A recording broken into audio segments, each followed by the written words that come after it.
Chuck, and thanks to Jeff and everyone else at Citizens Environmental Alliance. It's my privilege to be able to introduce Lorne Scott today. Lorne, as I could spend the rest of our time here just listing his honors, but if you look behind the image of Lorne on the wall, you can see all of his plaques and certificates. It's always interesting visiting his house. There's hardly room for any more. The guy has been recognized so many times nationally and internationally. So he's, of course, one of Canada's most vigilant and tireless defenders of our natural heritage. And it would be easy to just work at getting protection for the environment in the sparsely populated parts of the province up in the boreal forest where most of the land is public. But Lorne is a guy who has spent his lifetime really working with others who want to see some nature conserved out on the prairie, where the rivers, the wetlands, the aspen, the grasslands are under constant pressure from agriculture, the energy industry, and all kinds of other forms of development. But I also count Lorne as a good friend and a neighbor. Our land out south of Indian Head is very close to his. We see each other there. He brought me a purple martin house last spring, which was such a wonderful surprise, and the martins came right away. So Lorne's going to fill us in on what's happening with Crown lands here, and he'll speak for 30 minutes or so. After that, there'll be lots of time for questions and a discussion afterwards. So start making notes of your questions and put them in the chat, and we will talk then. But I'll give it over to you now, Lorne. Well, thank you, Trevor. And hello, everybody. Certainly an honor to be asked to do this. I'm certainly not the best expert on Crown land, but I will offer what I do know. And as the introduction indicated, prior to, say, 200 years ago, all of the northern Great Plains, including southern Saskatchewan, was considered public land. No individual owned a parcel of land. It was all belonged to everybody. And for thousands of centuries, people came and went. And during these eons, groups of people inhabited certain areas, often bordered by river valleys or other topographical features. And certainly there were skirmishes and conflict over the generations, as has been with humans since we evolved billions of years ago. And in the ensuing centuries, people immigrated all the way into South America. But here in the northern Great Plains, several bands of Indians occupied the plains with the bison and other wildlife. So this occurred up until a couple hundred years ago, which isn't that long ago. But by 1850, the bison were pretty well gone due to uncontrolled and market hunting. And the land surveyors arrived. And these surveyors were staking out meticulously each section and quarter section of land as they moved westward across the province. About the same time, the first treaties were signed, and Indian bands were confined to pieces of land, and these pieces of land were often marginal land, not viewed as great for agriculture production. On top of that, the treaties were often not honored, and Indian agencies would remove chunks of land from the reserve status. And as a result, to this day, we are involved with treaty land entitlement, trying to make up for the acres that the First Nations were supposed to get. With the land surveyors and European immigrants came the CP rail line, often referred to as the Iron Horse by the Indian people that lived here at that time. The financiers of the railway did very well, receiving thousands of sections of land.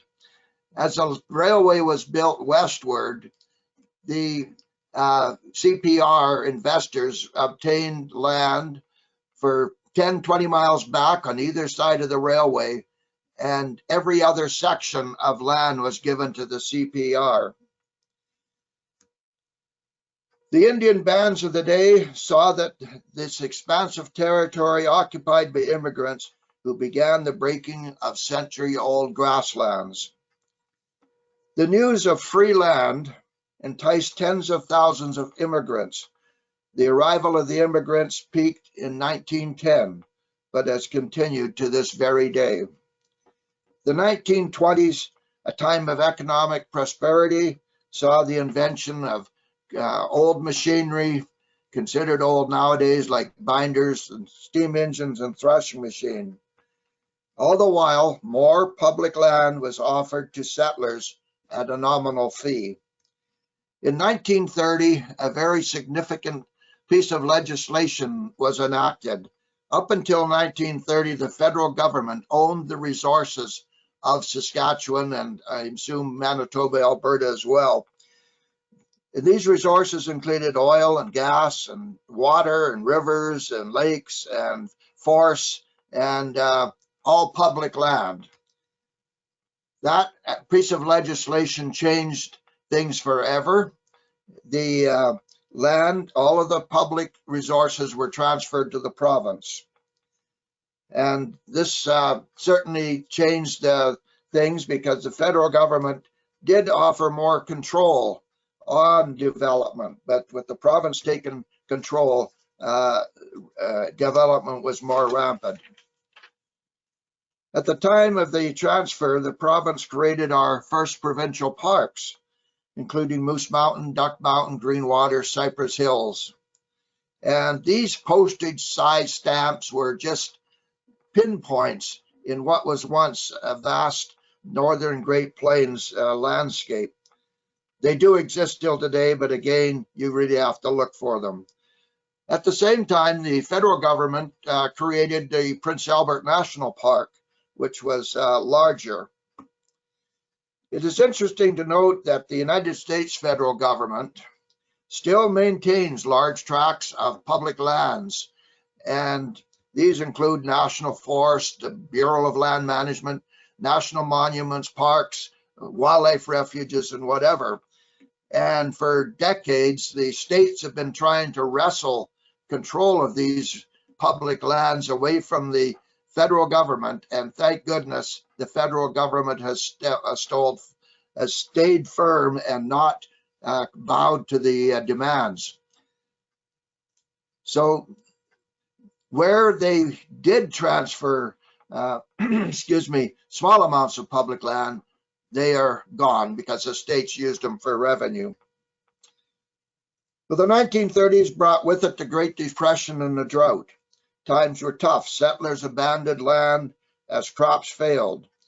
Some land occupied was returned to the province and municipalities and resold for the tax arrears. Again, very little importance of value of land.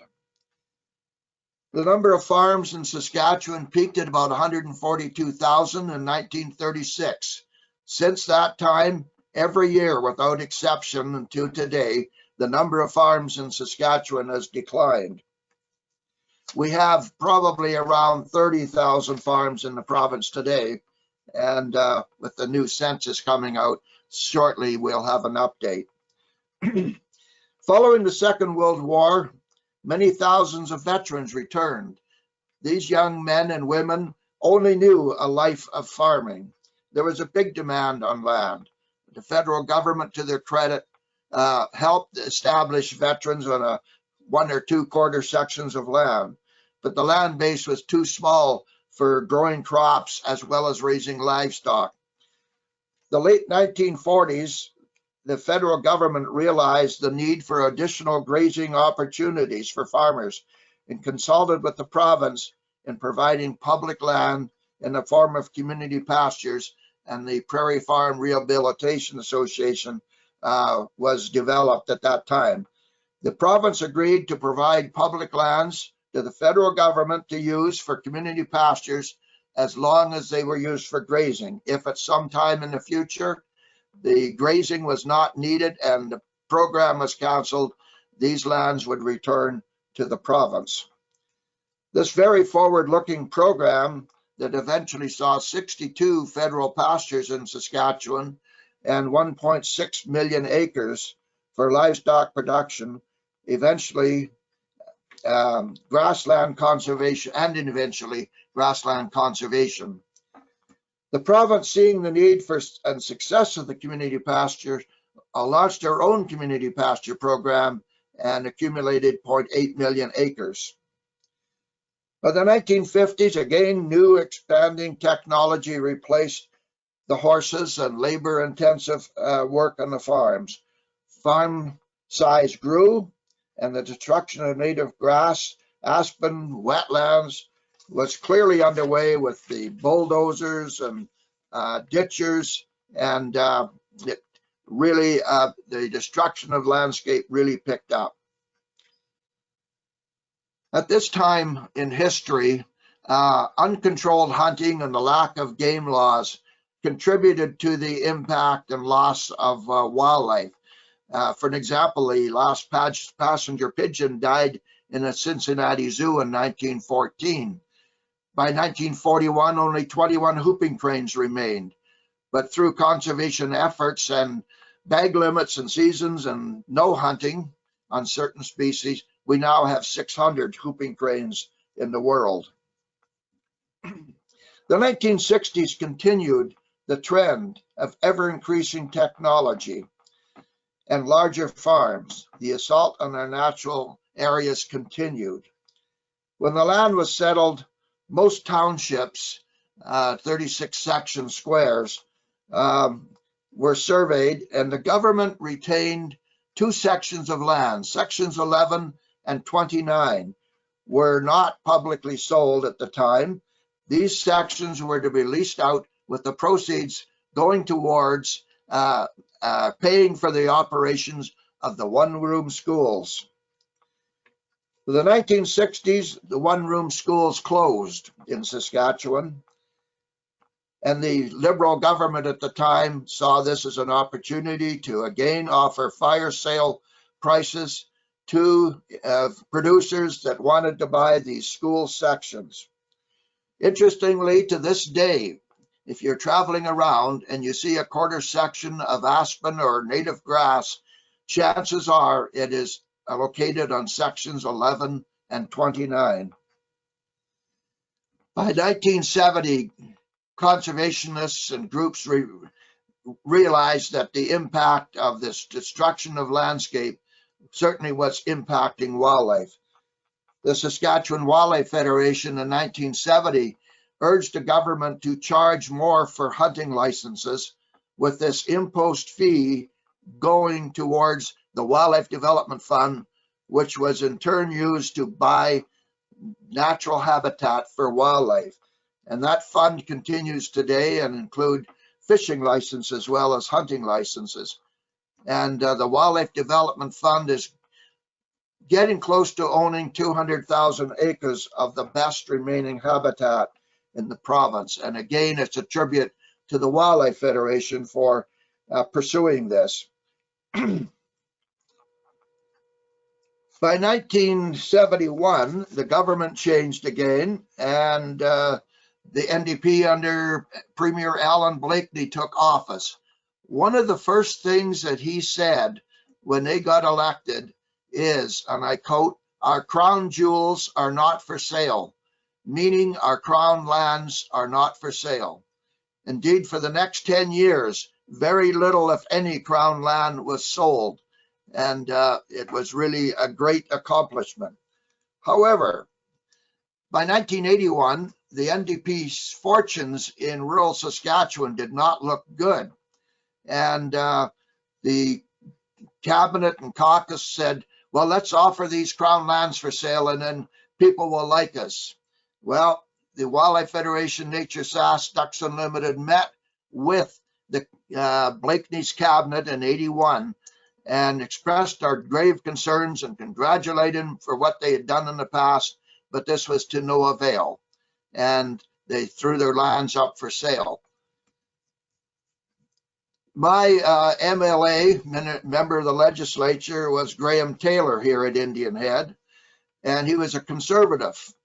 And so I talked to him about it and see if he would ask questions during question periods, challenging the NDP to not sell these public lands.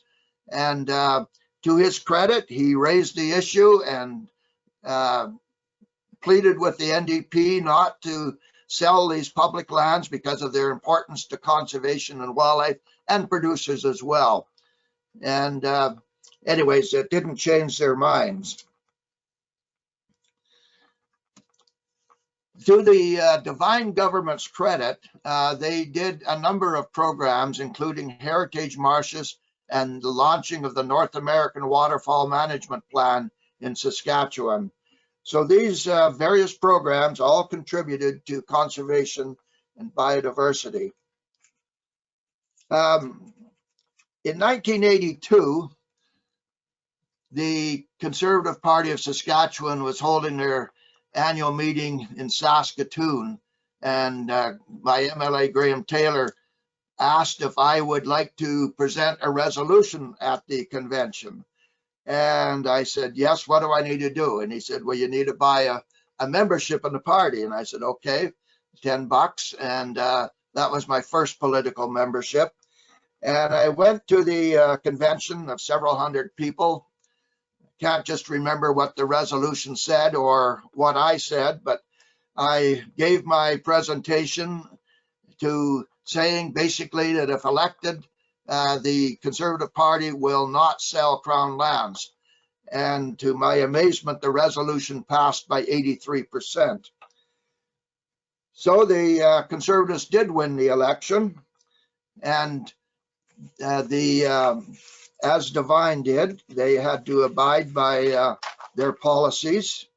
And the work began on looking at Crown land to see which should be saved for sure, and if there was room for the sale of some. The folks in the Ministry of Natural Resources were actively scanning air photos. That's basically the only technology they had in those days. And they identified 3.5 million acres, or close to half of all of the public land in southern Saskatchewan, as being critical for wildlife. And in 1984, the Wildlife Habitat Protection Act was established, and several 100,000 acres were added to the act at that time. And during the ensuing years, the government continued to add more Crown land to the act. And this continued in 91 after the Divine government was defeated. The NDP government under Romano continued to add land to the act, and eventually we ended up with 3.5 million acres, albeit that over the years some land was taken out for treaty land entitlements. An example being a large area, the White Hood Forest north of North Battleford, was removed from WHPA. In 1990s, the province did an inventory of all protected lands, protection in various categories, from national parks, provincial parks, Wildlife Habitat Protection Act lands, community pastures, national defense areas at Dundurn and Primrose Lake, and just doing an inventory. It didn't mean that they would be safe and preserved forever, unfortunately, but we ended up with about 7.4 million acres by 2005. In 2007, governments changed again. I often say governments don't get elected, they get defeated. And the Sask Party was elected. And in their policies was a resolution or commitment to sell public lands, including WHPA lands. I had an opportunity to meet with Premier Brad Wall and expressed the concerns of conservationists about the sale of Crown lands. And he said, well, it's in my policy, I pretty well have to abide by it. And I said, well, please don't sell WHPA lands. And well, we have to meet the goals that we've set out. I said, well, if you sell WHPA lands, at least put a conservation easement on them.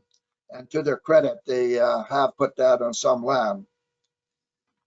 So the Sask party's numbers basically worked out to they wanted to sell about 20% of WHPA land with no restrictions.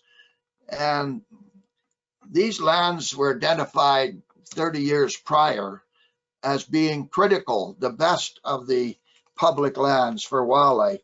And certainly science and logic does not dictate that after 30 years later, there's 20% of these lands are low value and have no value for wildlife. However, the policy was set. We are going to get rid of 20% of WHPA lands with no protection.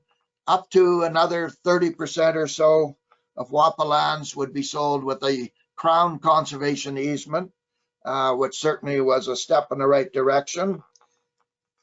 And there would be 600,000 acres in that category up for sale. I'm sorry, there was 600,000 in the open with no restriction sale, 1.1 million acres at 30%, and the other 50% of WHPA land would not be sold.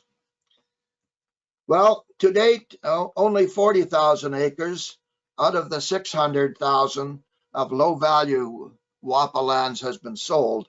So there certainly is still opportunity to stop the sale and retain a lot of great land. Interestingly, 120,000 acres of the 1 million acres of medium value public lands were sold with a conservation easement. They called it a Crown conservation easement, which is separate from private easements. The numbers were dictated by the political leaders, and the bureaucrats were supposed to make it work.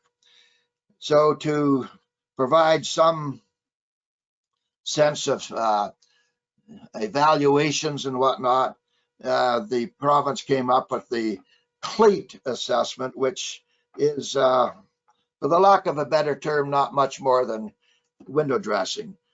So you want to get rid of, where's my hand, 20% of the land.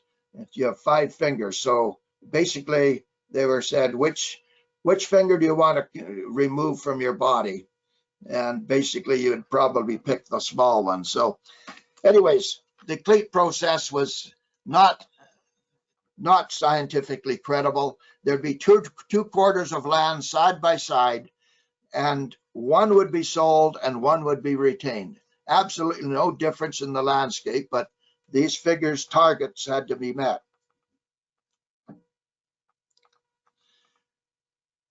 More recently, one of the challenges is monitoring of Crown conservation easements is it's just not happening. There just is not the resources of people to carry out the monitoring. Excuse me. An example being a half section of land sold in the Unity area, beautiful native prairie, rolling grasslands and aspen, was sold. And 2 years later, when the land was examined again, it was a yellow canola field. The individual was fined $60,000, which is certainly not adequate. There's many examples like that. More recently, the province is running out of land to sell, so they're working, agriculture are selecting lands along the forest fringe with very little, if any, agriculture potential, but the province still wants to sell these lands for revenue. So they created an ILU. I just can't remember what that stands for. Somebody can correct me later. So this ILU, Crown Conservation Easement, allows the buyer to develop 10% of the land, 16 acres if it's a quarter section. Well, this really sparked interest in people because people were looking for their own private getaways, their cabin or hunting cabin or whatever. And the other problem with this is being along the forest fringe, it's going to inhibit public access to public lands further into the forest. Well, in 2012, the federal government in their wisdom, just with a stroke of a pen, canceled the PFRA Community Pasture Program. No thought put into it whatsoever. The province didn't even know that this was coming down. And as pointed out earlier, in the 1940s, if the federal government ever terminated the pasture program, all of these lands, 1.6 million acres, would revert to the province.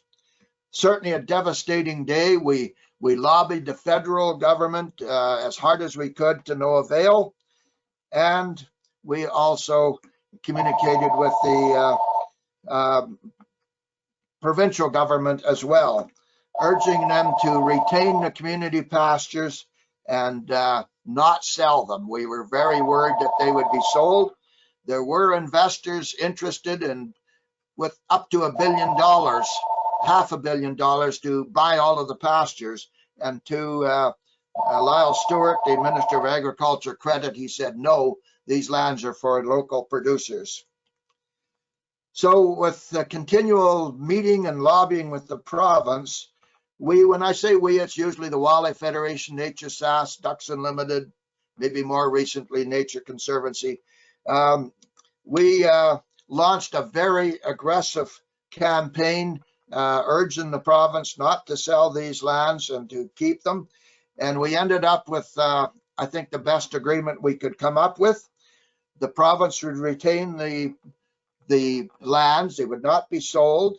They would be operated by the patrons, often with the assistance of the former pasture manager.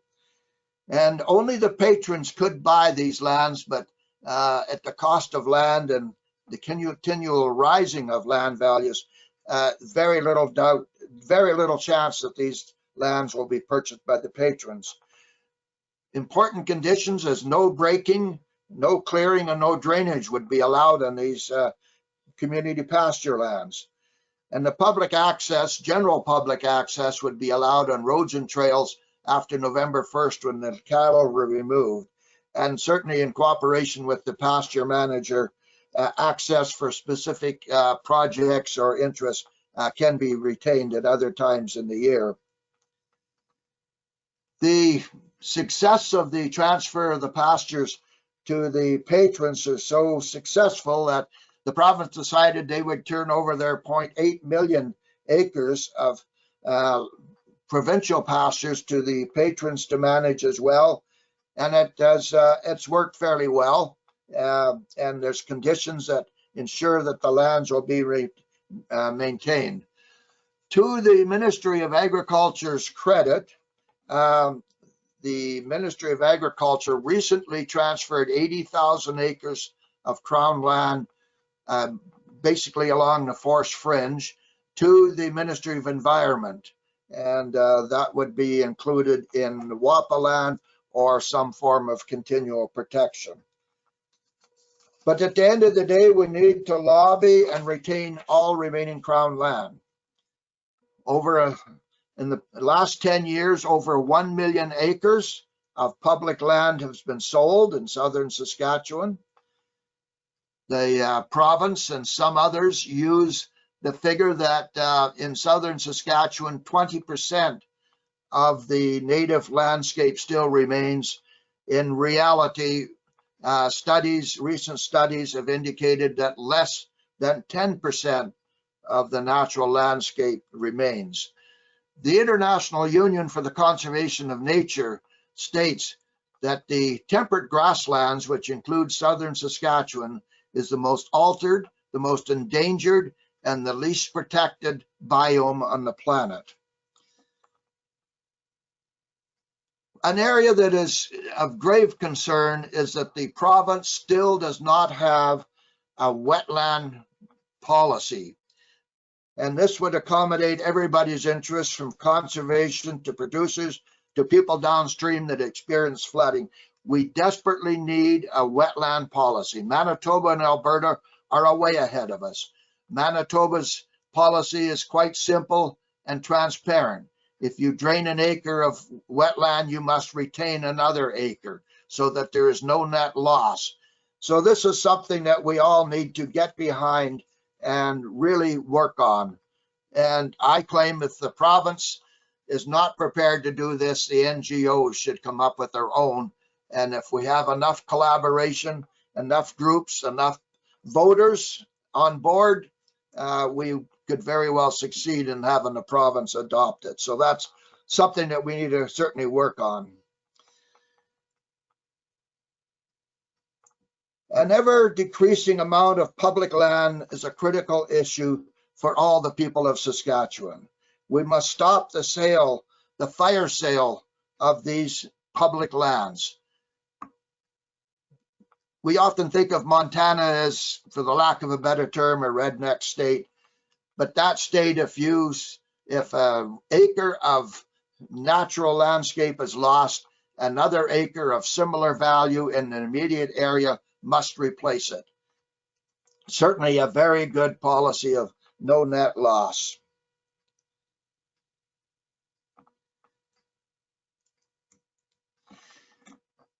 So we have about 62 million acres of land in southern Saskatchewan. This is south of the forest fringe in what we call the agricultural area.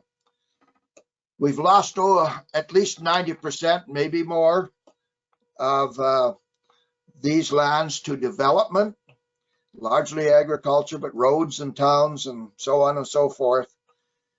And of this 62 million acres, 85% is privately owned, which leaves about 6, maybe 7 million acres of public lands in this vast sea of what was once a landscape, one of the most productive landscapes in the world.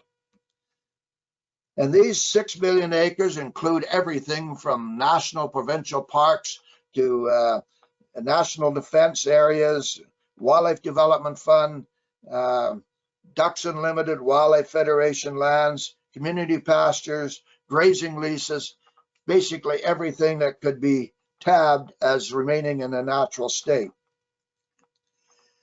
So it is it's up to all of us to find solutions to retain public ownership of public land.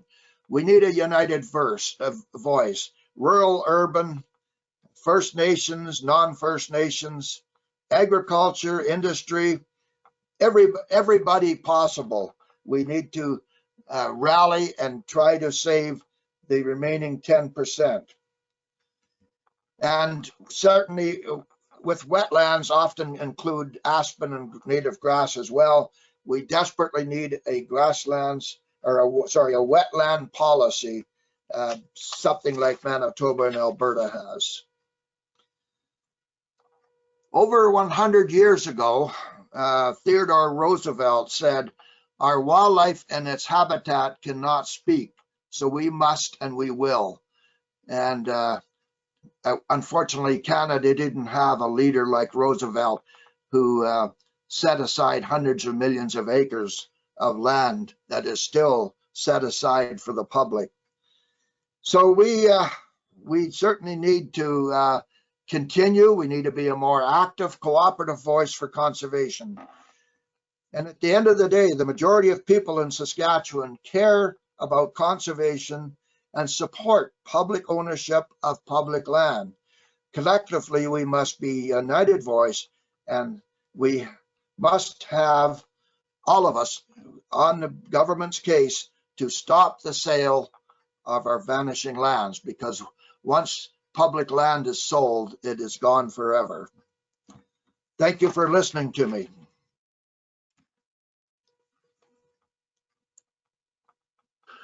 Well, thank you very much, Lorne, for that sweeping explanation, detailed explanation of the history of Crown land loss in this province and where we're at today.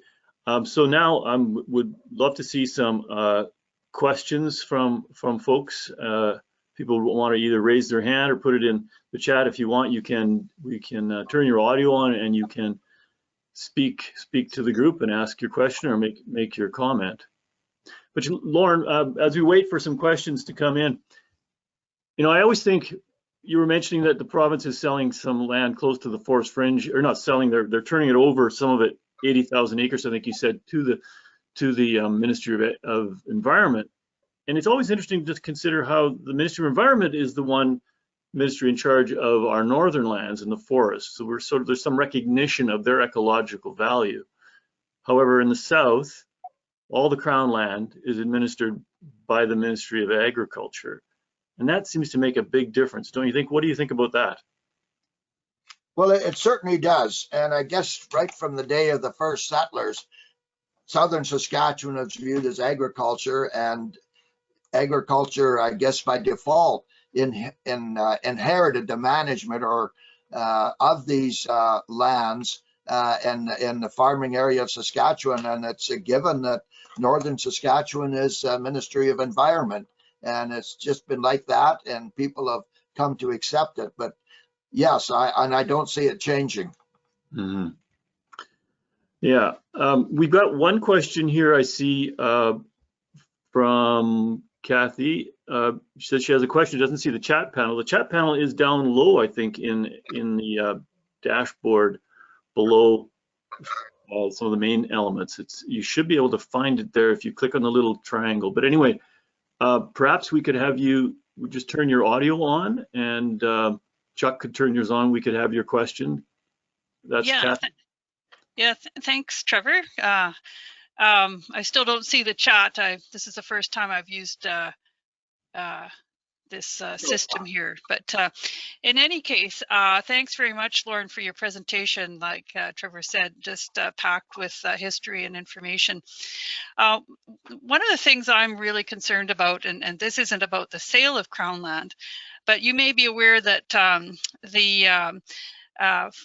in the Prince Albert area, the PA pulp mill is being potentially restarted by a company called Paper Excellence. It's a multinational that's actually owned by Sinar Mas, an Indonesian private company with a very terrible track record. And the government, there's been an announcement that there's been wood supply allocated to them, but the numbers look like they're reallocating some of the wood supply to the existing mills, to Paper Excellence. Plus, there's a shortfall that they say can be made up by harvesting off of agricultural Crown lands. And so I think a lot of the agricultural Crown lands in the boreal fringe area are lands that aren't really suitable for agriculture because of the soils and the topography and so on, and that's one of the reasons why they're still forested. This looks like a plan to deforest the Crown lands in order to supply the mill. And I don't know whether there's any easements on them, but what you've said about the government not enforcing easements makes me, even if there are easements, I'm not sure if that gives me any comfort. So I'm just wondering what you might be able to tell me about the rules around logging on Crown land, and whether there's a requirement to reforest that, and if so, what rules and regulations and systems are in place to protect the wildlife and ecological values there. Well, Lorne, do you have any thoughts on that? Yes, a very good question. And we usually rely on the Canadian Parks and Wilderness Society to monitor and work with us on the forestry end of it. We did bring in a new Forest Resource Management Act in the late 1990s, which certainly enhanced the existing one, with reforestation being an important part. But I'm glad you raised this, and we will follow up on it and see what is happening. Trees and forests are, if done properly, regenerate, and certainly they won't be hopefully converted to wheat fields. But so we will follow up on that, Kathy. Thank you very much. Mm-hmm. Okay, here's another question, Lorne. Androsov asks, are there some places that put a dollar value, I guess he means other jurisdictions, other parts of the world, that put a dollar value on grassland, wetland, or otherwise natural habitat? Yes, I believe there is, and we are toying with the idea.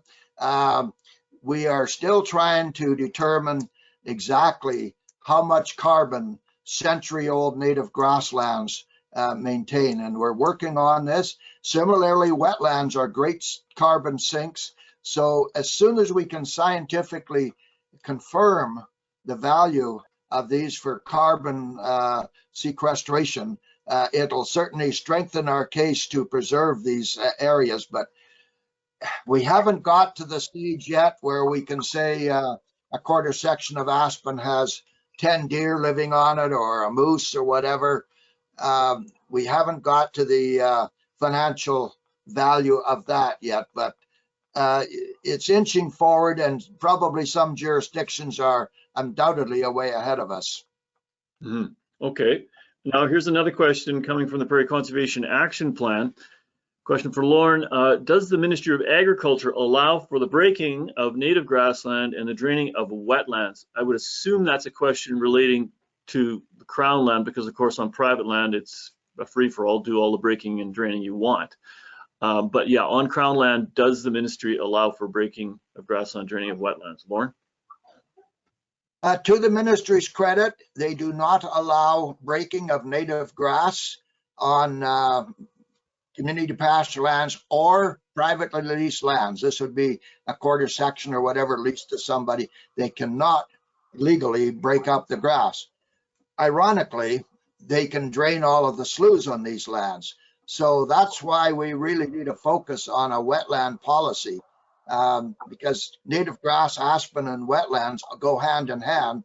So you can drain wetlands, and neither the Ministry of Agriculture or the Water Security Agency will intervene and stop it. But if it's native grass, they will stop that. And aspen, I guess that falls in between somewhere. Yeah.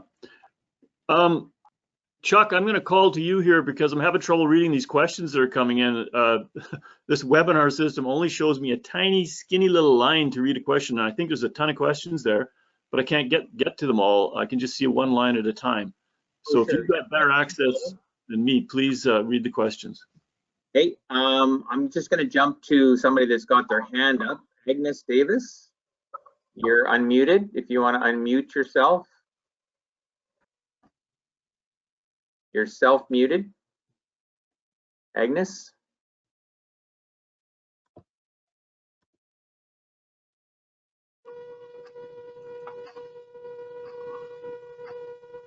Okay, are you there, Agnes? Okay, if not, here's a question. Can a Crown conservation easement be removed by the Crown at a later date?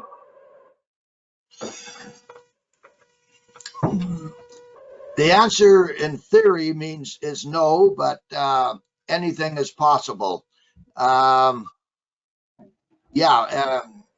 Similarly, an easement with Ducks Unlimited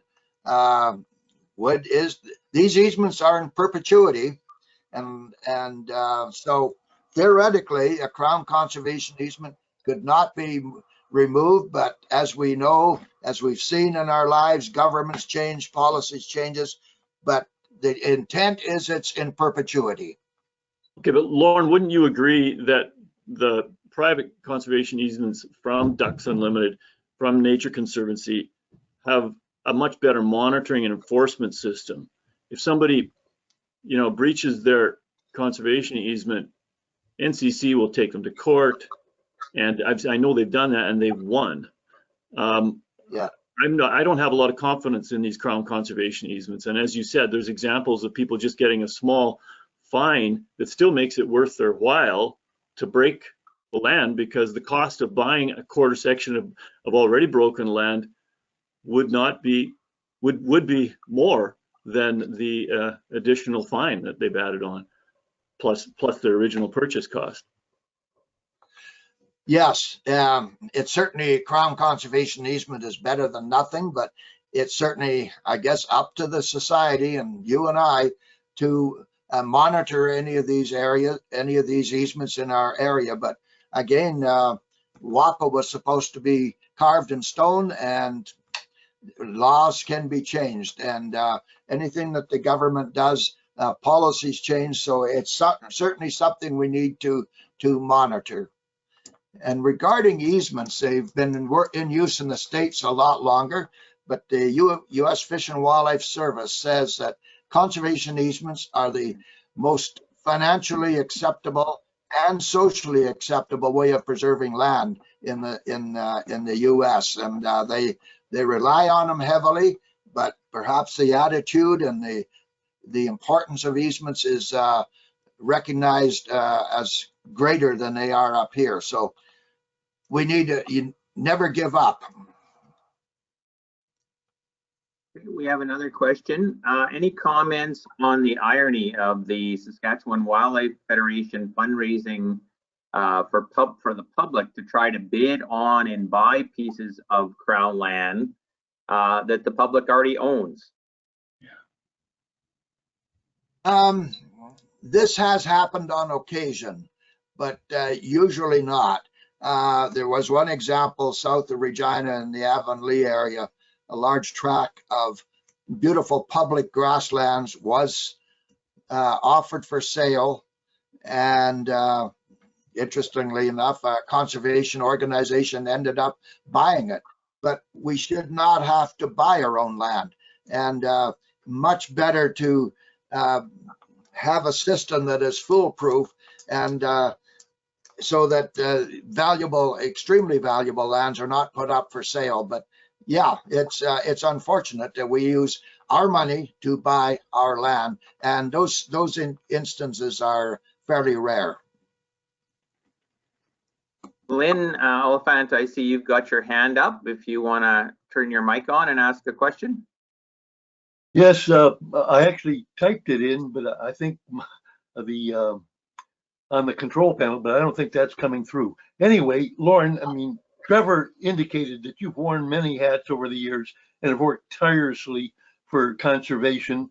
In your opinion, given the fact that having done that, we're at the precipice right now with a crisis in biodiversity, a crisis with climate change, a global pandemic, what strategies do you feel work best, and which ones are we just spinning our wheels on?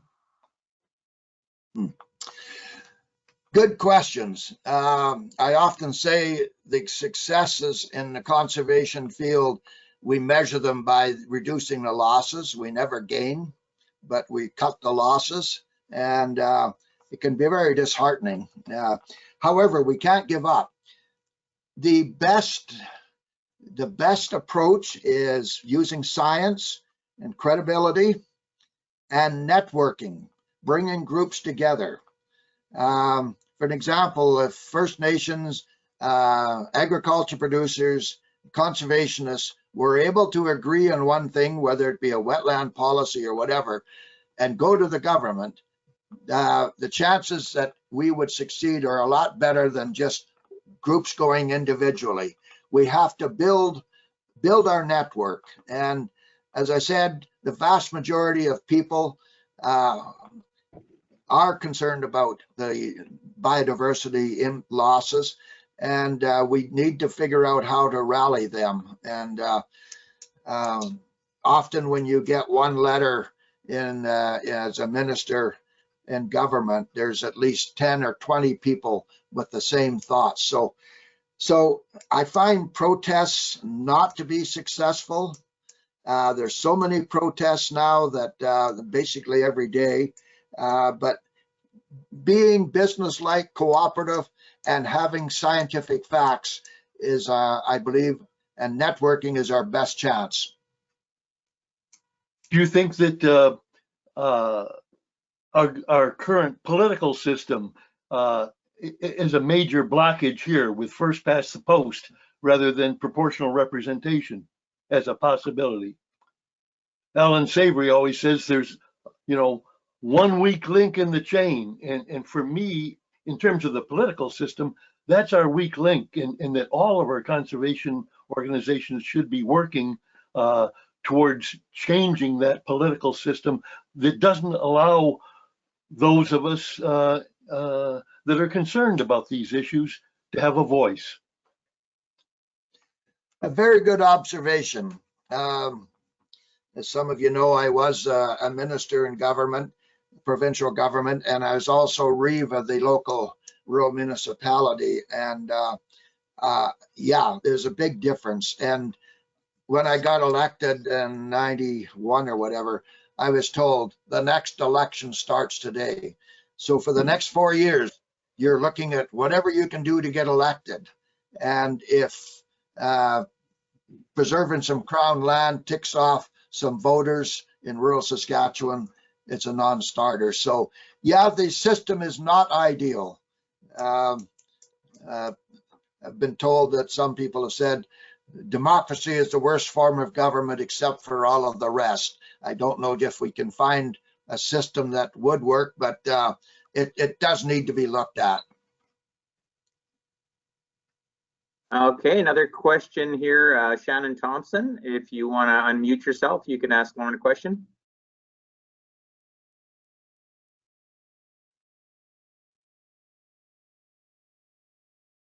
Are you there, Shannon?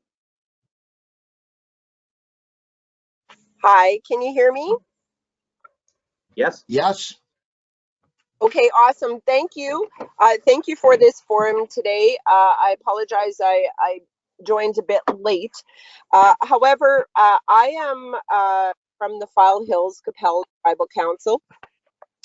We are a collective of 11 nations in the Core Territory, and we are actively, I guess, trying to understand policy, trying to understand how sometimes the provincial and federal decision making intertwines or sometimes repels each other.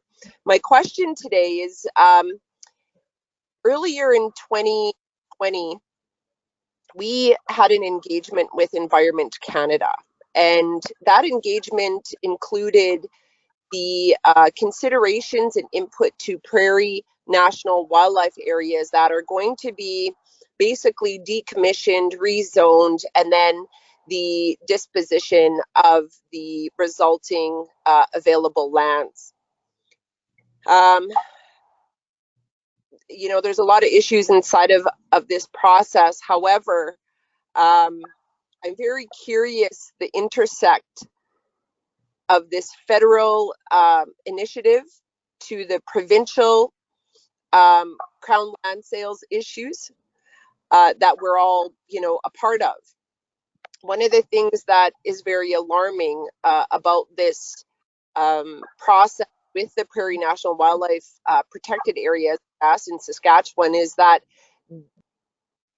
from what we gather, the Great Sandhills area, we have pasture land areas very adjacent to these areas. So that's my question to you, is about how is there an intersect? Like, how do you see this with this disposition to what we're speaking to about our crown land situation in Saskatchewan?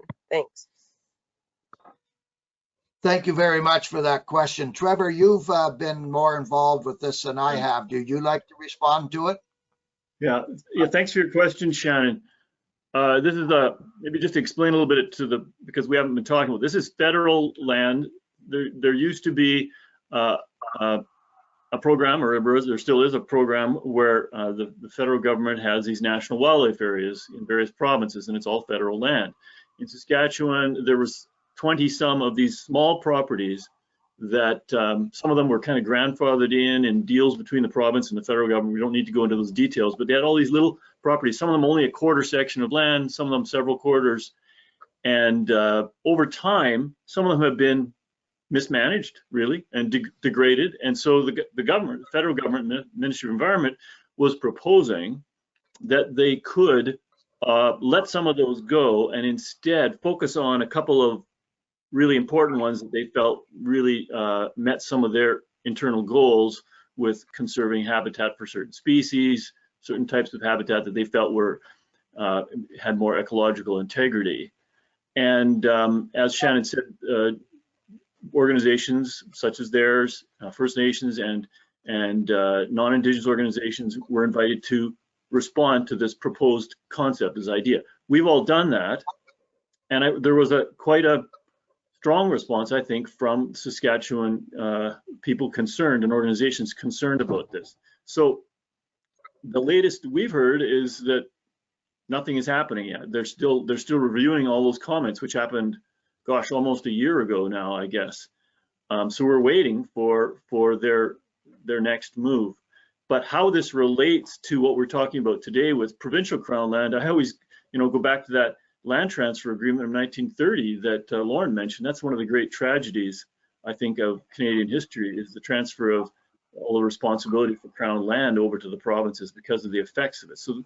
So really, the majority, we were talking about millions of acres that we're concerned about that is provincial crown land versus really just a few thousand acres that are hanging in the balance for that Prairie Wildlife National Wildlife Area that Shannon mentioned. Chuck, I think you can go on to the next question. Okay, similar federal focus here. So question regarding whether the federal nature-based solutions program that's have been announced, if there's any opportunity there to stop grassland loss. Good question. I'm somewhat aware of the program, but quite often these programs coming out of Ottawa are more for research and study and education and whatnot, instead of a pot of money that we can use on the ground to secure specific pieces of land. At the end of the day, it's money that is going to retain private land in its natural state. And so I guess all of these things help, but they're band-aids put on a broken arm. And we need to look at them, and maybe one of these days a good program will come out on that will produce tangible results. Okay, another question. Are there some places that put a dollar value on grassland, wetland, and other natural habitats? We covered that one, Chuck. Oh, sorry. Okay.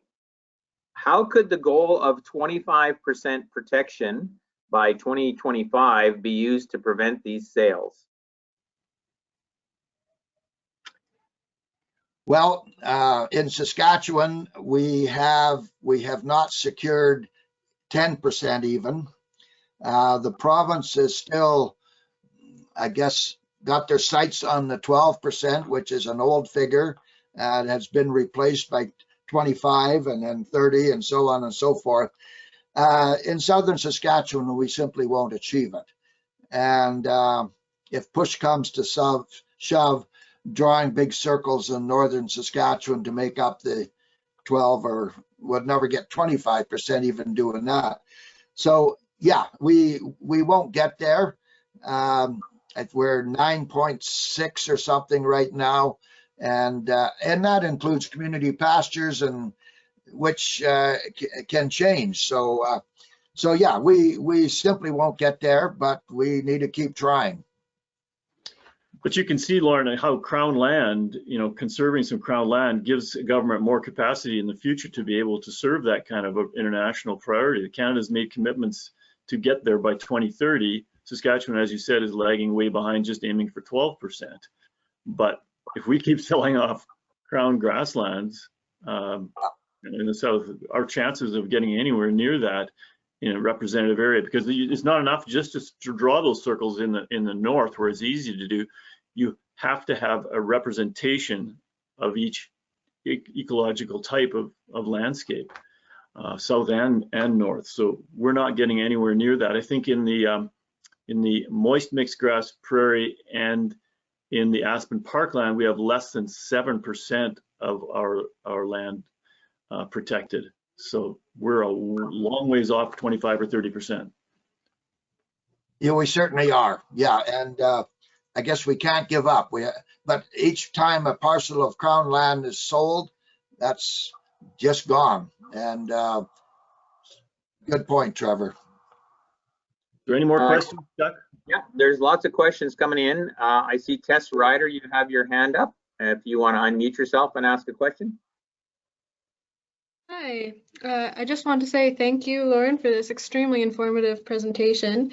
And my question relates to a point that Trevor made earlier in response to Shannon's question, is that some of this land has been mismanaged and degraded, and that can lead to it being on the chopping block. So I'm wondering if there is, in your opinion, sufficient policies and processes in place to maintain the quality or the integrity of the existing Crown land, like preventing invasive species from getting a toehold or eutrophication of water bodies, anything like that. Yeah, a good question. Next to the loss of through development, cultivation, clearing, draining, the invasive species is the next biggest threat to biodiversity, and especially in an intensely farmed area like Saskatchewan. But I guess native grass with some crested wheat in it is certainly still a lot better than canola. And if we can secure these landscapes down the road, when there's no more land to secure, we can concentrate on enhancing the biodiversity of natural areas. But a very good point, and it's a balancing act too. But I think it's fair to say, Lauren, that the Ministry of Agriculture has some programs in place to help with things like invasive species, to help land managers and producers manage their land. But at the same time, the ministry does, expect to make a revenue on the land. So sometimes they, they raise the stocking rate that land is rated at higher than perhaps what it should be for its ecological health. And they probably just don't have the technical resources in place enough to support land managers and producers to do the best that they can when they are managing Crown land.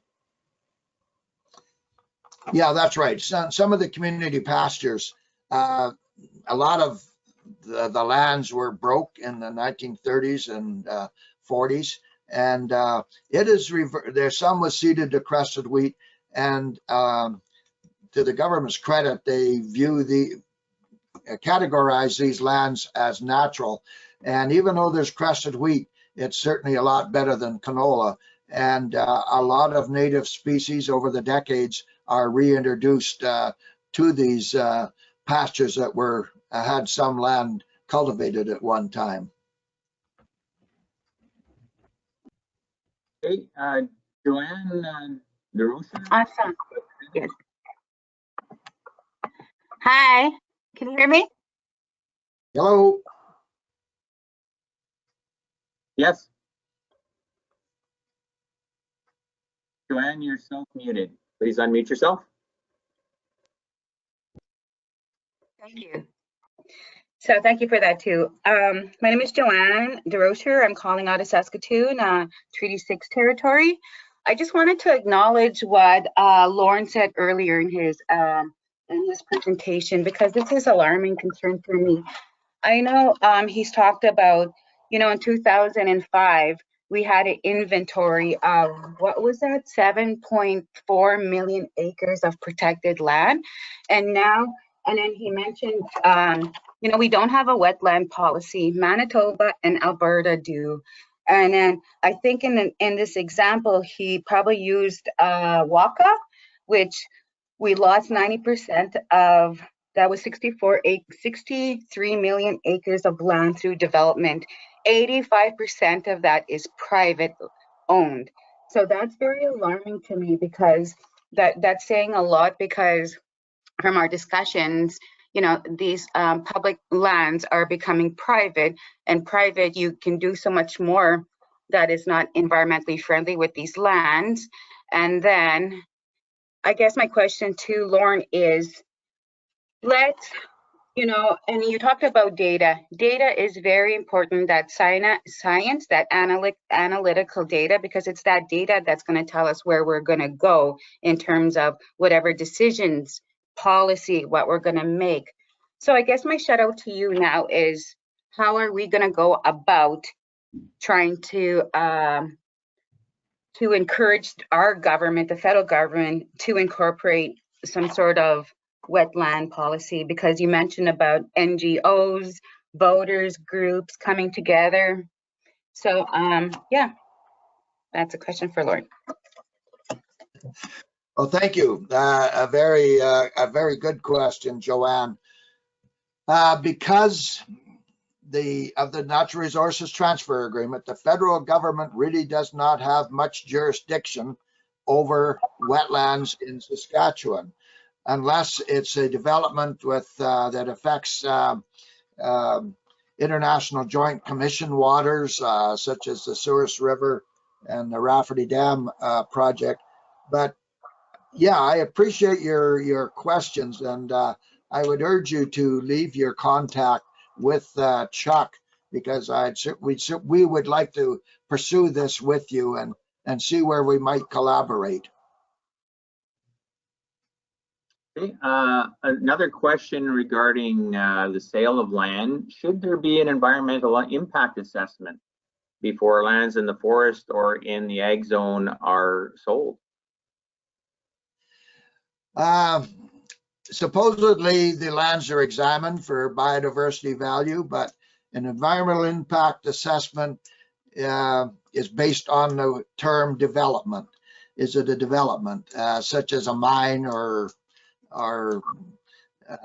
something that's really upheaving the landscape? And this does not. So I would agree that we need to have more stringent reviews of these lands before they're sold, but there's no policy within government that would dictate an environmental assessment. Okay.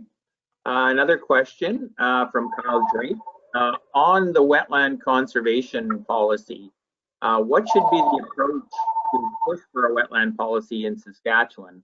The Water Security Agency is quite proud of the drainage regulations and does not respond well to suggestions that the regulations are not sufficient. Seems like the fox is watching the hen house. So who do we talk to? Yeah. A good question. And I don't blame the bureaucrats in water security. An example, a few years ago, a landowner hired a contractor to drain a bunch of wetlands in the Nipawin area. The conservation officer went out, stopped the project, took the keys out of the equipment. 72 hours later, the conservation officer got a call, give the keys back and let him go ahead. It's all in the political arena. And one of the best things that we collectively, everybody here and otherwise, is to get involved in politics, because that at the end of the day is where the decisions are made. We need people like on the call today to be in every party, and that is where the decisions are made. And so I don't blame the bureaucrats. They just do what they're told to do. What about, Lorne, you mentioned earlier that one way to approach this would be for a broad base of people from Saskatchewan who are concerned, producers, Indigenous people, non-Indigenous people, and NGOs all get together and come up with a proposed wetland policy that they believe would work. You can base it on the policies of our neighbors in Manitoba and Alberta, add a little bit ourselves, and then go forward to the government with that, with a broad, support from all kinds of organizations. Don't you think that would be, I like that idea. Yeah, and that's certainly probably the most doable option that we have. It'll take a lot of organizing, but we've got good people here. It's great to have First Nations people tuning in. Collectively, well, at the end of the day, politicians look at votes. And if there's dozens of groups supporting one cause, they're much more apt to listen than one of us going to talk to the elected official. Okay, Clint Blythe, I see you've got your hand up. Did you have a question? Unmute yourself. So I believe it was in the area I'm in, as of 2005, there was a source water protection plan put in for the lower Souris. And the Water Security Agency, they worked with all these watershed groups, organizations to put together source water protection plans, which included, how to deal with wetlands, all that kind of stuff. And then nothing happened. And the people that were involved in these organizations that were supporting them basically just walked away because they never saw anything come out of it. And then 2015, we came out with the legislation for ag drainage. And then the politicians got a hold of that legislation, said, well, we're only going to create policy to use parts of this legislation, which is basically enabling drainage and helping guys get their projects approved, and very little, if any, of the other part of the legislation that says, hey, you got to protect this, or it's only enabling part. So even if you do come up with a wetlands policy, if the politicians then choose to only use parts of that policy, like they've done with the Drainage Act, we're no further ahead. And one of the arguments that has been put to me by the Water Security Agency says, well, we're still working on it. Well, they've been working on it since well before I moved to Saskatchewan. But they go, yeah, but see, we're trying to go back in time and license all the drainage, whereas Manitoba and Alberta are just saying, going forward, we're going to do this. They're saying they're not looking back and saying, oh, we're going to fix a bunch of stuff. But to me, that's still doesn't justify not having a method to conserve wetlands. I mean, that's a lot of those mechanisms existed. They've just fallen by the wayside, and people walked away and went, oh, well, throw your hands up. So anyway, that's my comments. And it's organizations like Ducks Unlimited, Nature Conservancy, they're being offloaded on to do the provinces and the feds' work and the public's work. So anyway, thanks. Very, very good comments, Clint. Interestingly, as far as I know, the first land use plan, which would include drainage, was developed in 1975. So that's a long time ago, and there's been a number of plans, wetland drainage and land use and this and that.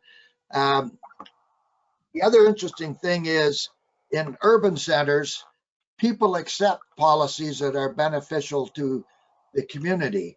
But in the rural, it's basically every man for himself, every woman for herself. And the rural just is not willing to look beyond their own fence line to see what is good for the rest of the community. And we've got to get past that. And again, the majority of people are with us. We just need to organize. Hey, another question here. What would you recommend as a practice for monitoring moving forward for staffing, human resources, etc.?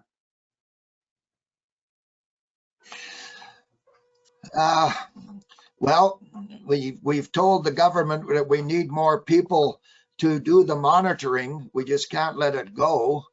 And I guess other than creating our own private sector monitoring program, which would cost a lot of money and time, I don't have an answer. The bureaucrats realize that they do not have the resources to monitor all of these Crown conservation easements or other Crown land to ensure drainage or breaking is not happening. So it's just not a priority with government. And I guess as society, as people like on this call decide, well, if we've got to find the money to do something, I don't see anything changing. And I guess similar to that, is there an opportunity for residents to find out where these conservation easements are so that they could monitor them? Yes, yes, there would. Environment would holds the easements, and I don't see why they would not tell individuals in Whitewood why, you know, where the easements are. And I mean, it should be public knowledge. But you're still going to have the problem of enforcement. Even if the public does monitor it and catches somebody, you mentioned a story where a conservation officer just doing his job tried to stop somebody and then was told to give the keys back. So if the political will is not there, there's not going to be monitoring. And if there was monitoring, there's not going to be enforcement. So we need to make the case in a broad base across this province that this is important to Saskatchewan people. Hey, Agnes Davis, I see you've still got your hand up. Did you have a question? You are self-muted.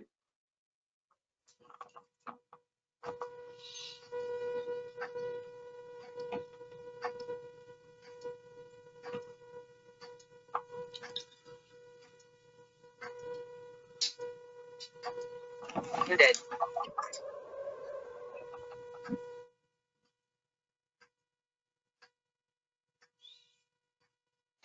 We seem to have lost her. Okay, Kathy Hostlander, did you have another question?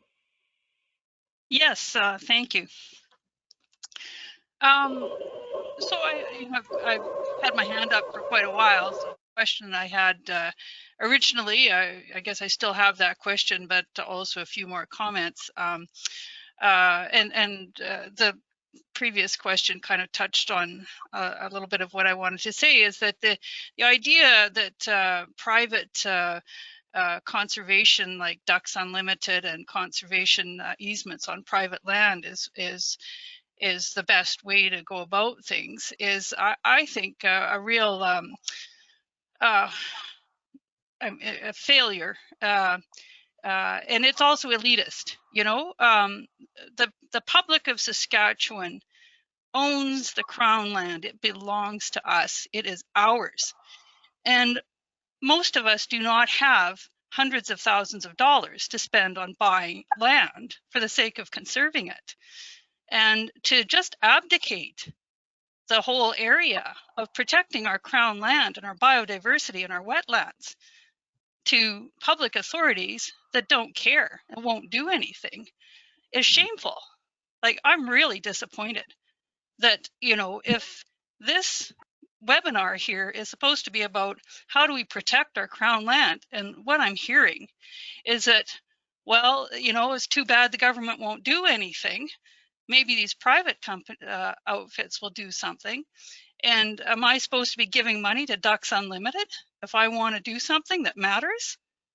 And that, you know, is the idea that, oh, well, gee whiz, we can't make any progress. Let's try and stop the bleeding, and let's just, you know, try and be voters and talk to our politicians. And then you just said that rural people won't organize. Well, that's just not true. I belong to the National Farmers Union, and we're very concerned about drainage.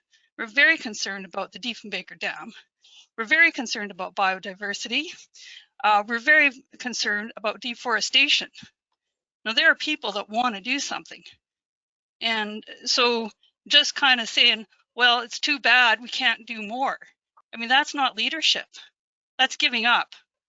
And I just don't accept that. You know, I really think that we are in a serious emergency and we need to do something. And we can't just accept, like, oh, we're losing. You know, let's try not to lose so much.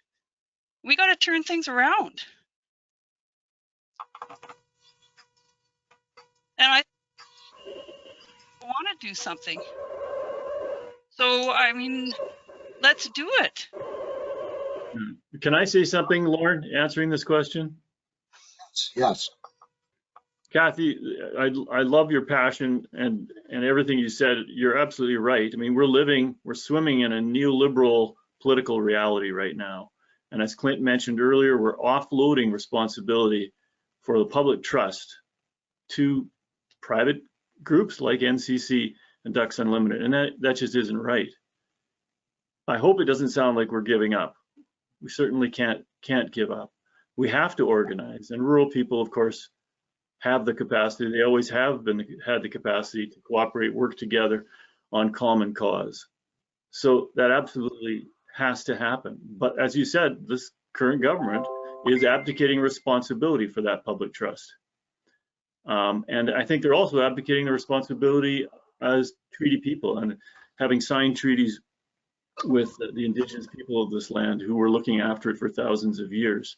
You know, we're supposed to be sharing and governing the land jointly, and liquidating Crown land to private interests violates those treaty agreements in so many ways.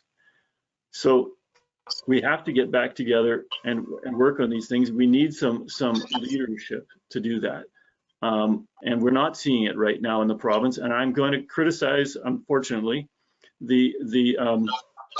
our main environmental NGOs. God bless them, they're doing good work, but they have been co-opted by this government because they receive benefits from and funding, and so they can only say so much.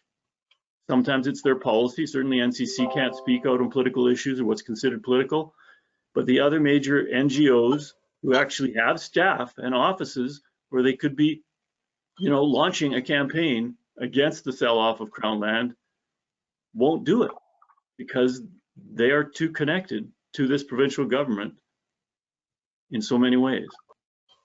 That has to change. We need independent, strong environmental NGOs who are willing to speak and do something when these crises occur. Yeah, I'll certainly reiterate what Trevor said. Kathy, could you leave your contact info with Chuck? I'd certainly like to talk to you more about this. Okay, you had a question. You can unmute yourself. Chuck, anybody else there? Yeah, Arlie, did you have a question? Yourself? Hey, Lorne, can you hear me? Yep. Yeah. I really enjoyed this. And I totally agree. We need a wetland conservation policy similar to Manitoba or Alberta. I'm really, really concerned in the management strategy in that it doesn't really look at water quality that's coming out. So that's my big red flag. I just wanted to share that I really like you said about if we work together. I think the whole goal is building community confidence. And how we build community confidence is with the scientists, First Nations, nonprofits. But I think that the other really, really important part, transparency, Lorne, that we can't do this work and it has to be transparent. And I think social media is the vehicle for us to share and build community confidence that here's our questions, here's what we're concerned about. Anyways, I think that's a really important piece in lobbying the government. And then I just want to share one other thing with you, Lorne. I'm really concerned about residential and recreational development. And they're using discretionary use as the vehicle to put these developments through real fast. And they're, with a stroke of a designer's pen, using AutoCAD or whatever they use, they take out the grasslands and the wetlands and they put in 250 trailers. And that's a sign of COVID because people want recreational properties. So I'm really, really concerned that not only does not having a wetland policy, it affects agriculture, how we do agriculture, but it also affects how we live and our recreational properties. So I just wanted to share that. Great. No, very, very good comments. Here's another question. What about a strategy to engage large food corporations like Kellogg's, etc., to get them to require sustainable agreements when purchasing agricultural products like grain, and thereby encouraging farmers to conserve land? That's certainly another avenue. certainly the organic movement is still here, although it's struggling. People are going into it, people are going out of it because of the work and the hassle and everything that's involved. But it certainly is one more avenue. A&W and grass-fed beef is an example, and I believe in the States, especially, other agriculture businesses, corporations are becoming more environmentally aware.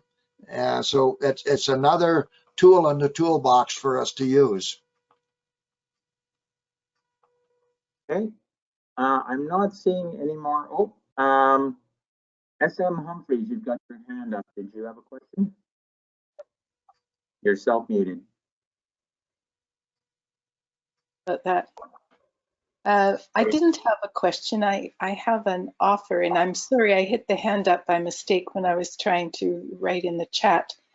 I am a superannuated teacher, a retired teacher, and am working with a small group of other socially minded retired teachers.